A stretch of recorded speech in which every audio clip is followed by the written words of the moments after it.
Hello and welcome to our market alert video for today, which is August 16, 2024, and a very eventful week. We had a lot of very important data come in. The unemployment claims came in, the CPI came in, and retail sales came in. Very important numbers, all giving us a sense of direction. The market was very happy with it. It had the best week we've had this year so far. So I want to dive into that. And is this a head fake or not? And we'll talk about that. But before we do, let me just tell you, I am Ken Moraif. I'm the founder and CEO of Retirement Planners of America, and we're a firm that specializes in retirement planning. We work with people who are over 50, who are retired or retiring soon, and our singular goal is to create what we call squippers. And if you don't know what squippers are, well, squippers is the acronym for second childhood without parental supervision. So when a client of ours retires, we call them a squipper, and we want them to get out of here. Go play, go have fun, enjoy. Let us worry about all this stuff for you so that you don't have to. So we're going to dive into the number. By the way, our website is rpoa.com. Check us out. So we're going to dive into the numbers, but I got to give you an update on the battle that is ensuing right now between my daughter and her husband and my grandson. He's 2.5 right now, so they're going through the potty training thing, and that battle has been going on. Several battles have been waged, and apparently they're coming to victory because he actually went by himself, sat on the potty thing, and then he pooped. Now, forgive me, I know this is kind of graphic and this is supposed to be a family show, but when he got off, my son-in-law made him do this with the potty behind and took a picture, and there's a log in there. It's like a log floating in the water. And he sent it to me. He says, you should be proud of your grandson. So I've been showing this picture to everybody, and because I'm proud of that. And I wanted to show it to you, but my wife said, don't you dare. And I can't believe you're showing anybody that picture. You can't show pictures of logs. And I'm like, why not? Everybody who's raised a child has gone through that. Never mind. Can't show it to you. Sorry.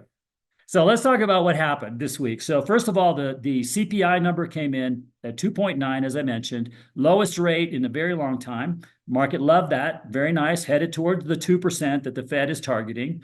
The unemployment claims numbers came in and they were lower than expected, meaning that fewer people are losing their jobs. That's good, right? We want people to keep their jobs. They can keep the economy going. And retail sales came in higher than expected, which means that not only are consumers holding on to their jobs, but they're spending money. That's good. So the market really liked all of that, and we saw the effect of it. So what do we think about that? Well, one of the things we want to do is beware of the head fake. We've had several head fakes here over the last 2 years, and so we always want to be careful. So what I want to do here is I want to show you why we think inflation is going to come down some more, which is going to be celebrated, but we also think that it's going to go back up over 3% by year end. You couple that with the elections, and watch out. We're going to have, we think, a lot of volatility. So what I want to do now is I want to share my screen with you to tell you why I think that. And I'm going to apologize in advance for all the numbers, but so this will give me a moment here. This should populate here. Okay, there we go. So you should be able to see this now. So I'm going to go over all of this.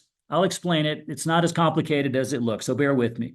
So this column over here are the dates, and you can see it goes back here to June of 2023 through the end of this year. This is the CPI level, okay? So this is the number that is reported, and we got this week. And keep in mind that in August, they tell us about July, so there's always a 1-month delay. So we got the July number, which was 314.54. Now, this column over here is the monthly change, meaning from June to July, how much did it change? And then if you annualize that, you multiply this by 12, you get 2.4. If you multiply this by 12, you get 1.4. So and then this final column over here is the year on year, which basically is how much did it change from a year ago. So in June of 23, it went from 305.11 to 305.69. That was a 0.2% increase, okay? Now this year, it went from 314.18 to 314.54. That is a 0.12% increase. Well, a 0.12% increase is less than a 0.2% increase. Therefore, inflation went down to the 2.9 from 3.2 a year ago. Well, that's good. Market loved that. Well, let's look at what we think is going to happen potentially going forward for the balance of the year. So the assumption we made here is that the rate of inflation increases by what the Fed is targeting, which is at 2%. So 2% divided by 12 gives you this number here. Okay. Now, if it stays at this same number, which is a 2% annualized rate for the balance of this year, remember, they always compare to a year ago. So a 0.17 increase compared to a 0.44% increase is less. That's good. Inflation goes down from 2.9 to 2.4. A 0.17 in September is less than the 0.25 in September of last year. That's good. Therefore, inflation goes down some more. There's a little bit of a rounding error here, or we're rounding. Now, over here during these 3 months, this is where we think the problem lies. Because last year, in those same 3 months, inflation turned negative. It went negative. We're saying the Fed's successful at this 2% annualized rate, but that's positive, which means that the rate of inflation this year compared to last year will be higher. And you can see right here versus over here, which means therefore that inflation will go back up again. And here's the thing. If inflation has steadily gone down from 3 to 2.9 to 2.4, and the market is loving that, Fed, you're our champion, way to go, you're doing a good job, they lower interest rates in September, way to go, all is well, but then it starts to go back up and it gets over 3%. How do you think, ladies and gentlemen, that will be received? I think the Federal Reserve will be, you guys are terrible, you're failing, you're creating inflation again, you lowered interest rates too soon, you guys are awful, and we think we'll see market volatility. Now, for those of you who are not numbers heads, but you're picture heads, that's the name I just made up. You see inflation here in June of 22 peaked at that 9% range, but then it came all the way down. This is where it went back up, which we said it would last year, you may remember. But then it went down, and now we're sitting right over here. But we think it'll come into this trough at 2.4, but climb back up. And this, we think, will be, to the uneducated eyeball, will be very, very disconcerting. So what do we take from all of this? We think that despite the fact that inflation will trend back up, that it's going to be okay. We also think the Fed will lower interest rates in September, and they'll take a lot of heat, as I just mentioned, into the rest of the year when inflation starts to go back up and they lowered interest rates. What the heck are you people doing? So what does that mean to our investments, more importantly, and to our retirement plan and what we do? Well, first of all, there's two components of our investments. They're the stock side and the bond side. I want to talk about the stocks first. So stocks could experience, especially with the elections coming up and inflation going back up and the Fed lowered interest rates, oh my gosh, the sky is falling. We could see a correction happen between now and the end of the year. If the Fed, in fact, waits too long and the economy does tank into a bad recession like it did in the early 80s, when the Fed back then, fighting inflation, waited too long, we could have a really big bad bear market, meaning the stock market could crash, basically.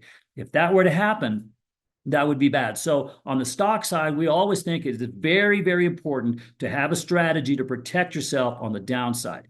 We do. We don't believe that you should buy and hold. We believe you should buy, you should hold, but you should also sell. And our strategy, we branded it, we call it invest and protect. And our strategy told us to sell, to protect in November of 2007, before the stock market crash of 2008. Told us to stay out for almost a year and a half during all of that. In March of 2020, the day before the pandemic was announced, our strategy said to get out. And in April of 22, when all this inflation caused the bear market of 2022, told us to get out then. We want to protect you, if you were a client, of course, and our squippers from major losses. We think that's a very important thing that we do. Now, so on the stock side, we think there's a potential for a bear market, unlikely, but it's always there. Make sure you have a strategy for that. On the bond side, well, we think the Fed is going to lower interest rates, and there's two potential reasons why. One is because inflation is coming under control and the economy is okay. And the other is because inflation is coming down, but the economy is not okay. In either event, the Fed, we think, is going to be lowering interest rates. Now, if they do, bonds tend to have a very positive effect from that. They tend to go up when interest rates go down. Now, if you look at what's happened so far in the last quarter, last 3 months, the bond market has done phenomenally well. If you take into account the appreciation in the value and also the interest that it's paying, it's been better than stocks. And we think through the rest of this year, the same thing. We think bonds will do better than stocks for the rest of this year. So therefore, in our bond portfolio, we believe you should be long, right? Not short-term bonds, but longer-term bonds. The magnifying effect of interest rates going down, pushing bond prices up. So that's where we sit. Have a plan for your stocks and be long in your bonds. That's what we're counseling our clients to do.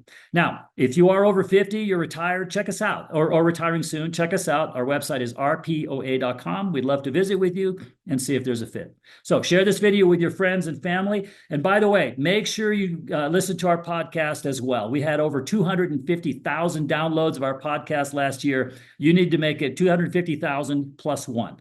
So make sure you check out our podcast as well. Thanks for watching, and we'll talk soon.